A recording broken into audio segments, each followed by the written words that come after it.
বিসমিল্লাহির রহমানির রহিম। আসসালামু আলাইকুম বন্ধুরা, কেমন আছো? আশা করি ভালো আছো। আমি আল্লাহর রহমতে অনেক অনেক ভালো আছি। তো দেখতেই পাচ্ছ যে একটা নারকেল, কিন্তু নারকেলটা মাঝখানে ফাটা। তো মাঝখানে ফাটা কী জন্য সেই ভিডিওটা তোমাদের সাথে শেয়ার করতেছি। এটা কিন্তু একটা আস্ত নারকেল ছিল। তো আজকে আমি দেখাবো নারকেলের মধ্যে নারকেল সংরক্ষণ করে কীভাবে ফ্রিজে রাখতে হয়।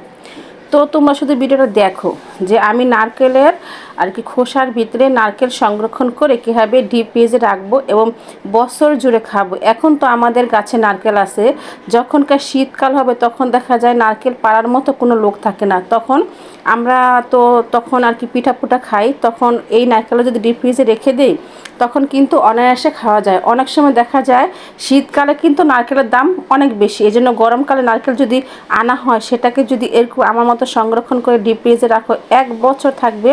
কোনো কিছু নারকেলের ভিতরে কোনো গন্ধ বা অন্য খাবারের কোনো গন্ধ কিচ্ছু যাবে না। তো এই দেখো, আমি বলছি তোমাদের আগেই যে আমাদের গাছের নারকেল, তো এখানে 3টা গাছের নারকেল, এখানে 2টা ডাব আর একটা হচ্ছে নারকেল। তো আমি এই ডাবটাকে খেয়ে ফেলছি, আর এই নারকেল 2টা আর একটা নারকেল ছিল, তো ওটাকে আমি এখন সংরক্ষণ করব ডিপ ফ্রিজে। তো ডাবটা দেখা গেছে কি ডাবটা পরে অনেক দিন পরে তো কাটছি, ডাবটাও নারকেল হয়ে গেছে। আমি তো অবাক যে না, ডাবটাও নারকেল হয়ে গেল। তো পরে ভাবলাম যে বেশি দিন মনে হয় রাখলে মনে হয় ডাবও নারকেল হয়ে যায়। যে এটা যেটা সবুজ সেটা হচ্ছে ডাব, আর বাকি 2টা হচ্ছে নারকেল।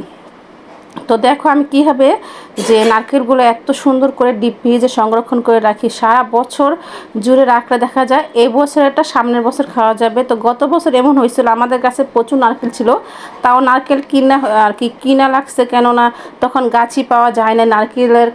নারকেল গাছ কাটারও কোনো ছিল না, কেননা নারকেল গাছ অনেক বড়, ওখানে শুধু যারা নারকেল গাছ কাটে তারাই উঠা নারকেল পাড়তে পারে, কিন্তু সাধারণ মানুষ তা পারে না।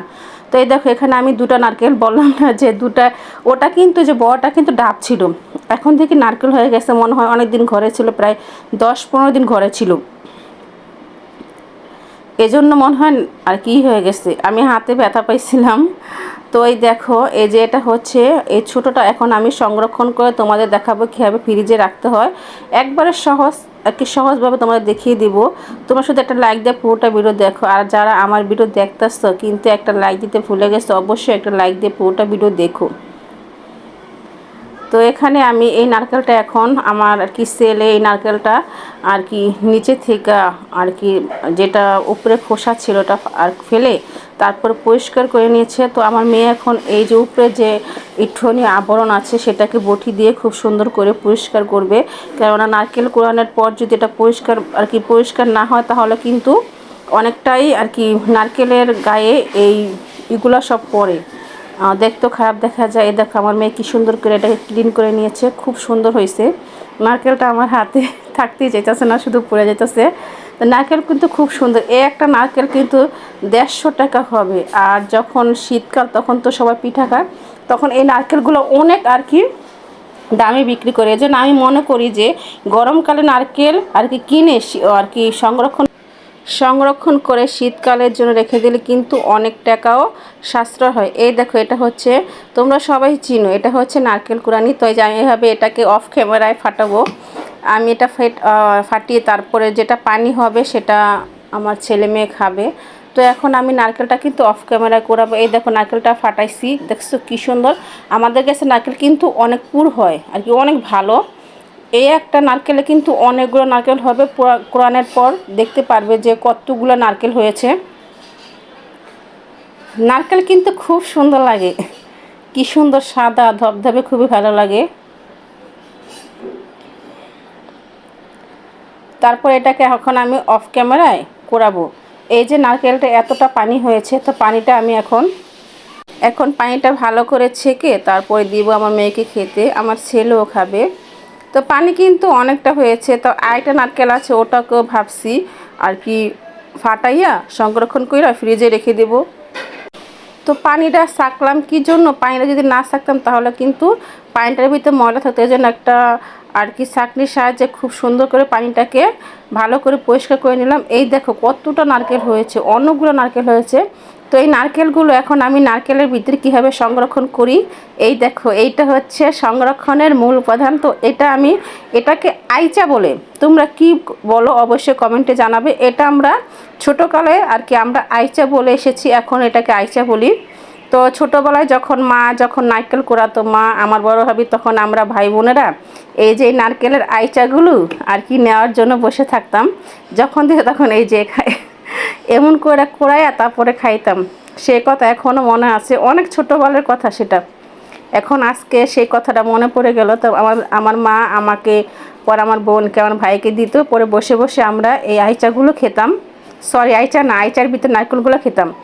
তখন কিন্তু আমার আব্বা 5টা 6টা নারকেল আনতো। শীতকালে আমাদের অনেকগুলা আর কি পুলি পিঠা বানাইতো, সেমাই পিঠা বানাইতো, বিজা পিঠা, এই জন্য 5টা 6টা করে নারকেল আনতো। দেখা যায় আমার মা অনেক বড় পাতিলে পিঠা বানাইতো, আমরা সারাদিন খাইতাম। তারপরে আমার খালা, আমার ভাড়াটিয়া আসলো, ওদেরকে আমার মা দিত, এই জন্য বেশি করে বানাইতো। 4-5টা নারকেল আনতো, তারপর দুধ আনতো আমার আব্বা। তারপর এই দেখো একটা কিন্তু নারকেলের আইচায় কিন্তু আমি একটা নারকেল আর কি অর্ধেকটা ভরে নিয়েছি, বাকিটা অর্ধেক আর একটা আইচায় ভরবো। তো এটা এখন খুব সুন্দর করে 2টা আইচায় আমি নারকেলটি ভরে তারপরে কি সুন্দর করে এখন আমার মেয়েকে একটু দিলাম। মেয়ে বলতেছে আম্মু একটু দাও খাই। তো আমরা নারকেল আর কি যেহেতু আমাদের গাছের নারকেল, আমরা নারকেল সবসময় খেতে পারি। এখন দেখো 2টা আইচায় কি সুন্দর করে নারকেলগুলো আমি ভরে নিলাম। এখন দেখো আমি কি করি, এই নারকেলটা আবার আমি জোড়া লাগাবো। কি সুন্দর করে জোড়া লাগাবো, তোমরা শুধু ভিডিওটা দেখো। আর অবশ্যই কমেন্টে বলবে যে আমার এই নারকেল সংরক্ষণের পদ্ধতিটা কেমন হয়েছে। এই দেখো আমি এখন আর কি একটু ভয় লাগতেছে না, কিছু হবে না। এই দেখো কি সুন্দর, এখন আমি ওই যে খুব সুন্দর করে একবারে পারফেক্টভাবে এখন আমি এটাকে খুব সুন্দর একটার সাথে আরেকটা খুব ভালো করে মিলিয়ে দেবে, যে মিলতেছে না, তারপরে এক সময় দেখো কি সুন্দর করে মিলে যাবে। আমি খুব আস্তে আস্তে কাজটা করতেছি, কেননা নারকেলগুলো পড়ে যাবে। এই দেখো কি সুন্দর মিলে গেছে। তারপর তোমরা অবশ্যই সবার ঘরে কিন্তু রবার থাকে, যেহেতু আর কি বিরিয়ানির রবারটা, ওই যে বিরিয়ানি আনলে পরে যে রবারটা আর কি বিরিয়ানির বক্সে থাকে, ওই রবারটা দিয়ে খুব সুন্দর করে আমি এই যে আটকে দিলাম। 2টা রবার দিয়ে আটকাবো। এই যে এখন আবার আরেকটা রবার দিয়ে খুব সুন্দর করে আটকে দিলাম। তারপর দেখো একটু কিন্তু বের হবে না। এই যেভাবে আমি এটাকে কী করব, এখনই ডিপ ফ্রিজে রেখে দিব খুব সুন্দর করে। দেখা যাচ্ছে না পুরো আস্ত একটা নারকেল। এই যে এভাবে, এই জন্য বলছিলাম তখন যে এই দেখো আমি নারকেলের ভিতরে নারকেল সংরক্ষণ করে এভাবে ডিপ ফ্রিজে রেখে দিলাম।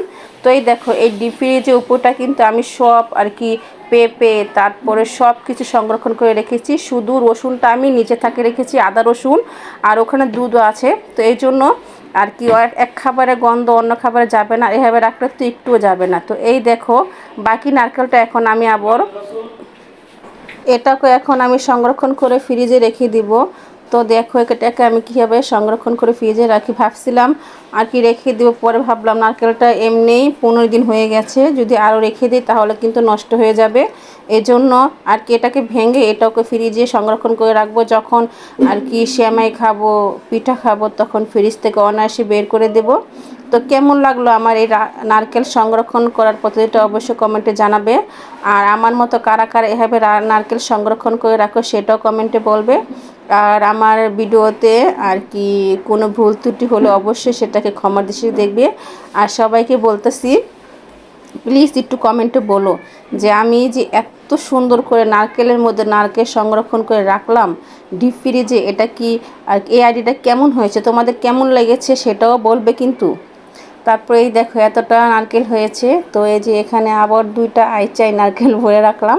তো এটাকে এখন আমি সংরক্ষণ করে রাখবো ফ্রিজে। তো ভিডিওটা দেখার জন্য সবাইকে অসংখ্য ধন্যবাদ। তোমার সবাই ভালো থেকো, আমার পাশে থেকো, আমাকে বেশি বেশি সাপোর্ট করো। আর আমার ভিডিওটা অন্যের কাছে অবশ্যই শেয়ার করে দিবে। সবাইকে আল্লাহ হাফেজ, ভালো থেকো সবাই।